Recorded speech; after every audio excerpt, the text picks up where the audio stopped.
18 जून 2023 को टाइटन नाम का एक सबमर्सिबल जो ओशियन गेट नाम की एक कंपनी ने बनाया था वह इम्प्लोड हो गया नॉर्थ अटलांटिक ओशन में।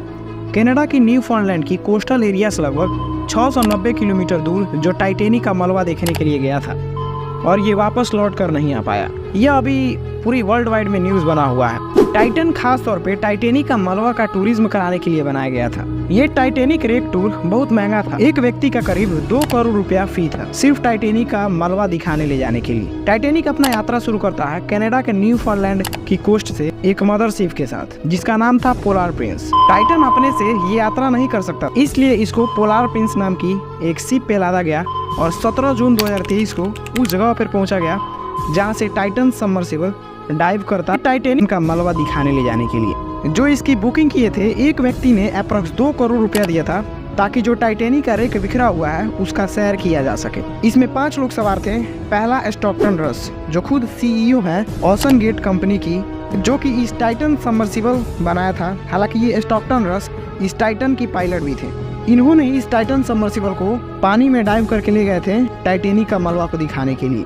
और दूसरा थे पॉल हेनरी नर्विलेट, एक फ्रेंच डीप सी एक्सप्लोरर थे और टाइटेनिक का एक्सपर्ट भी थे। और तीसरा हमीश हार्डिंग जो कि एक ब्रिटिश बिजनेसमैन थे। चौथा और पांचवा शहजादा और सुलेमान दाऊद जो एक पाकिस्तानी ब्रिटिश बिजनेसमैन थे। सुलेमान दाऊद शहजादा का पुत्र था जो साथ में ही इस रेक को देखने के लिए गए थे लेकिन वापस नहीं आ सके। आपको इस टाइटन की घटना जानने से पहले टाइटेनिक के बारे में जानना चाहिए क्योंकि ये लोग टाइटेनिक का मलबा ही देखने के लिए गए थे। टाइटेनिक एक ब्रिटिश समुद्री जहाज था जो नॉर्थ अटलांटिक ओशन में 15 अप्रैल 1912 को एक आइसबर्ग के साथ टकरा जाने की वजह से वह डूब गया था। इसमें करीब 1500 से अधिक लोगों की जान चली गई थी। लेकिन 1985 में रॉबर्ट ब्लड ने टाइटेनिक का मलबा यानी रेक को खोजा था। यह समुद्र की ऊपरी सतह से करीब 3810 मीटर गहराई में पड़ा हुआ है, यानी करीब 12,500 फीट नीचे पड़ा हुआ है। 12 से लगभग 140 लोगों ने यहाँ पे विजिट किया हुआ है। इतनी गहरी जगह पे आप इमेजिन भी नहीं कर सकते कि कितना अधिक प्रेशर लगता है। अप्रोक्स 12,500 फीट गहराई पे 400 एटमॉस्फेरिक प्रेशर लग रहा होता है। अगर धरती पे बात किया जाए तो हम लोग 1 एटमॉस्फेरिक प्रेशर को झेल रहे हैं, वहीं वहाँ पे 12,500 फीट नीचे समुद्र में आपको 400 गुना एटमॉस्फेरिक प्रेशर को झेलना होगा। आप इमेजिन नहीं कर सकते कि कितना ज्यादा ये हाई प्रेशर है।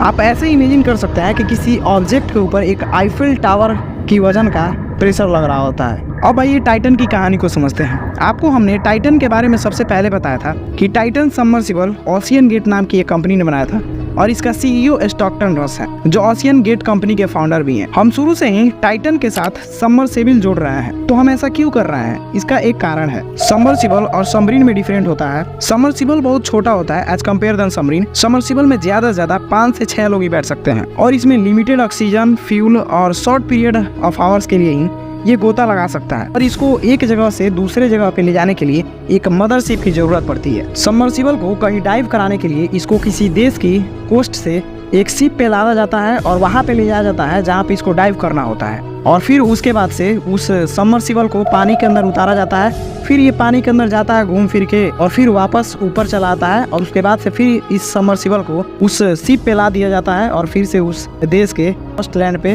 वापस लाया जाता है। और वहीं पे जो इस न्यूफाउंडलैंड की कोस्ट से जो इस टाइटन सबमर्सिबल को जो शिप ले गया था उसका नाम पोलार प्रिंस था। और वहीं पे सबमरीन की बात किया जाए तो यह सबमरीन बहुत बड़ा होता है as compare then submersible.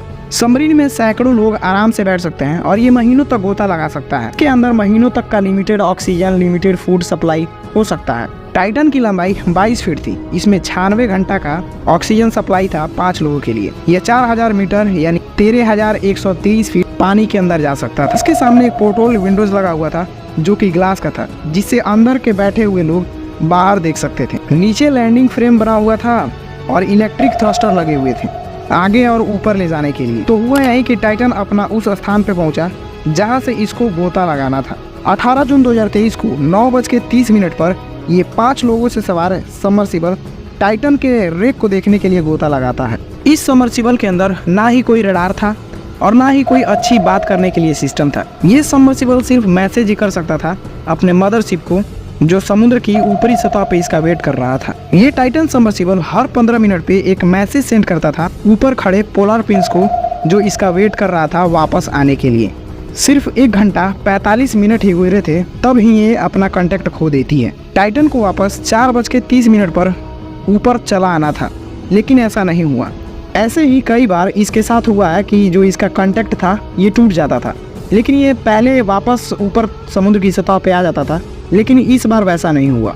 Last में 7:10 पर जो पोलर पिंस पर टीम मौजूद थी वह डिसाइड करती है कि अब उसे यूएस कोस्ट गार्ड को इन्फॉर्म किया जाना चाहिए। उस समय से स्टार्ट हुआ 4 दिन लंबी चली मल्टीनेशनल सर्च ऑपरेशन। इस खोज में रॉबर्ट व्हीकल्स और हवाई जहाज का भी यूज किया गया था। इस सबमर्सिबल में सिर्फ 96 घंटा का ही ऑक्सीजन था, तो इसलिए इस सबमर्सिबल को सिर्फ 4 दिन के अंदर में नहीं खोजा जाता, तो जो भी उसके अंदर लोग बैठे थे उनकी मृत्यु हो जाती। दरअसल जहाजों में एक इमरजेंसी लोकेटर लगाया जाता है जिससे जहाजों की लोकेशन का पता लगाया जा सके। इसको emergency position indicating radio beacon कहा जाता है, जो टाइटन में नहीं लगा था। इसके वजह से टाइटन को खोजना बहुत ज्यादा इम्पॉसिबल हो गया। टाइटन को खोजने के लिए 2 कैनेडियन हवाई जहाज और 2 अमेरिकन हवाई जहाज इस अभियान को शुरू करता है, लेकिन समय बीतने के अनुसार और बहुत सारी शिप्स आती गई इस सर्च ऑपरेशन के लिए। इसमें कुछ रिमोट ऑपरेट व्हीकल्स का भी यूज किया गया, जिसमें आदमी तो नहीं बैठता, लेकिन ये रिमोट द्वारा ऑपरेट किया जाता है। ये पानी के अंदर में जाके किसी भी चीज को ढूंढ सकता है। इस ऑपरेशन में 2 रिमोट ऑपरेट व्हीकल्स का यूज किया जा रहा था। तो हुआ यही 22 जून 2022 को इसमें से एक जो धरती की सतह पे जाके खोज कर रहा था, उसे टाइटेनिक के बो से करीब 490 मीटर दूर कुछ मलबा दिखाई दिया, जिससे यह प्रूफ हो गया कि टाइटन डिस्ट्रॉय हो चुका है। दरअसल इसके साथ हुआ क्या, अंदाजा यही लगाया जा रहा है कि ये इम्प्लोज हो गया। बेसिकली एक्सप्लोजन का उल्टा होता है इम्प्लोजन। एक्सप्लोजन में अंदर की हाई प्रेशर की वजह से ये फट जाता है, जैसे बम हो गया, मिसाइल हो गया, और बहुत सारी एग्जाम्पल्स हैं। और वही इम्प्लोजन का मतलब होता है बाहर की हाई प्रेशर की वजह से यह पिचक जाना, जैसे आपको स्क्रीन पे दिख रहा होगा। बहुत सारी रिपोर्ट्स का ये कहना है कि जो टाइटन का प्रेशर हल था, जो अंदर और बाहर की प्रेशर को मेंटेन करके रखता है, उसमें किसी कारणवश लीक होने के वजह से जो भी उसमें यात्री बैठे हुए थे टाइटन के अंदर में, उनकी पलक झपकते मृत्यु हो गई।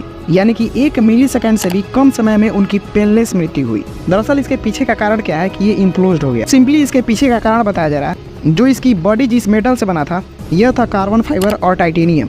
इसको कम कॉस्ट में और लाइट बनाने के लिए इनमें ये दोनों मटेरियल यूज किया गया था, लेकिन ये नहीं यूज करना चाहिए। लेकिन जो भी सबमरीन होता है इसमें ये 2 मटेरियल यूज नहीं होता है। हालांकि जो भी शिप और सबमरीन होती हैं उसमें टाइटेनियम और स्टील से बना होता है, ताकि उसकी मजबूती बनी रहे, जिससे वह प्रेशर झेल सके। जो इस कंपनी के मालिक हैं स्टॉकटन रस, इन्होंने टाइटन को बनाने में बहुत सारी रूल और रेगुलेशन को तोड़ा है। जिस तरह से अदर सबमरीन बनाया जाता है, उसी तरह से उन्होंने उस रूल को न मानते हुए इन्होंने अपना रूल्स का यूज किया, यानी कि इन्होंने अपने मन से ही इसमें ये ऐड किया, बिना सेफ्टी का ध्यान रखते हुए। बहुत सारे लोग और सबमरीन स्पेशलिस्ट ने इनको समझाया भी, लेकिन ये नहीं माने, और इसका नतीजा आप देख ही रहे हैं। यहीं पे वीडियो को द एंड करते हैं। अगर चैनल पर नया है तो चैनल को सब्सक्राइब जरूर कीजिएगा।